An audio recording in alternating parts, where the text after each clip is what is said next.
One of the distinctions that I come across from time to time in my coaching, and you might find this valuable to be aware of this distinction when you're coaching, whether you're self-coaching yourself or you're coaching somebody else informally or formally, is the distinction between a intention and a commitment. And so this typically shows up for me at the end of my coaching sessions when I am getting into the section on doing some tasking or some homework assignment for the coachee to do after the session. Same thing with myself when I am self-coaching and I'm setting some sort of an intention or some sort of a goal or a commitment for the week ahead, a new habit that I'm trying to build, that this distinction comes up, the difference between a intention and a commitment. And so, and I think it's a useful distinction to have in yourself, because a lot of times what I find is people, when they are setting a intention, they think of it as a commitment. So they say at the end of the coaching session, for example, I'll ask them, so what actions would you like to take based on this conversation to make this session real in your life? And they might say something like, I want to practice going to the gym 5 days per week next week. Now, if and they might want to, they're committed, they feel like it's a commitment, but if they have not gone, for the past 5 years, they've gone to the gym 0 days per week, my thought is that might make a great intention, but it's kind of a big leap for a commitment. And so to have that distinction to go, well, how many times would you like to commit to going to the gym next week? 5 days per week. Are you sure you want to commit to that? Because essentially what's happening is if someone commits you or your client to a goal that's larger or challenging, overly challenging, you might be, or they might be setting themselves up for failure, which then when we start to reflect back at the end of the week on the things that we've done, we reflect back, we start seeing this track record of failure. We go, well, I wanted to do 5, but I only did it twice. How horrible. Whereas if we think about it the other way, you started with 0 last week for the past couple of years, and this week you did it twice. That's amazing.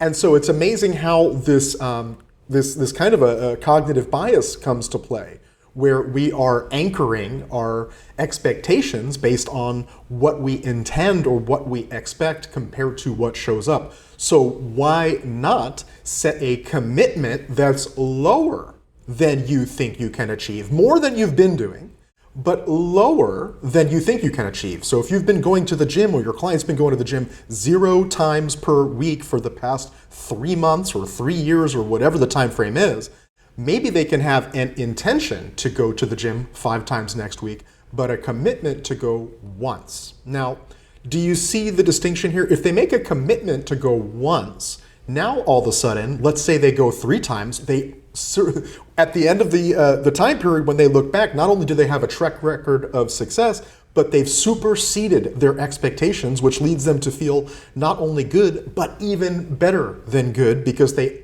overshot their commitment.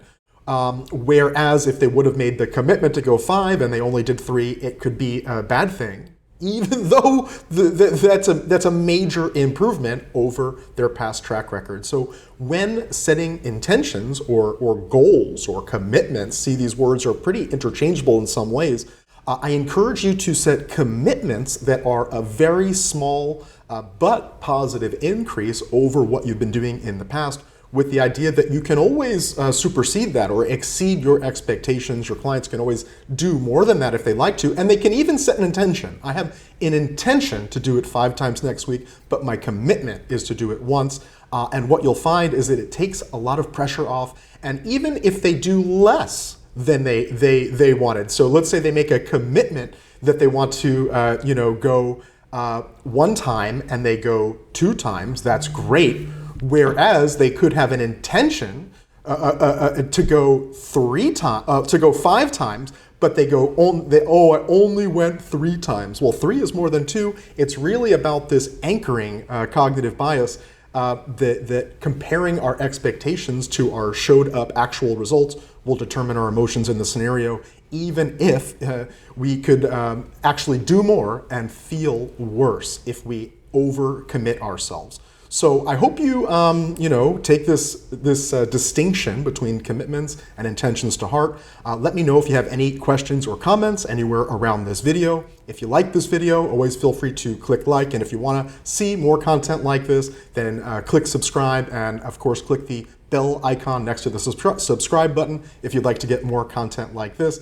I'm looking forward to hearing how you are going to make this real in your life. And so I wonder, if you were going to bring this distinction into your life, what would be your intention, like an intended goal that you could practice over the next week or two?